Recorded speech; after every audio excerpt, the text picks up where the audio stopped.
ሶስቱ በውበታቸው ሴቶችን ጠብ ያደረጉ የአፍላ ፍቅር የወንድ ተዋናዮች። ሶስተኛ ኤላ። ኤላ እንግዲህ በአፍላ ፍቅር ላይ በዚህ ምዕራፍ በጣም ከፍተኛውን ተጽዕኖ የፈጠረውና የዚህ ምዕራፍ አክተሩ ነው የምንለው። በቃ እሱን በዚህ ምዕራፍ እንግዲህ ማንም ሊችለው አልቻለም። በውበቱም ሶስተኛ ደረጃ ላይ አስቀምጠናል። ሁለተኛ ያሬድ።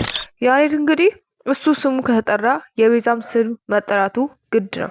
ምክንያቱም ብዙ ሰው ልክ ያሬድ ሲል የምትታየው ቤዛ ነች። የምናስታውሳትም ልክ እሱን ስናየው ነው። እሷንም እናስታውሳታለን። በውበቱም ሁለተኛ ደረጃ ላይ አስቀምጠናል።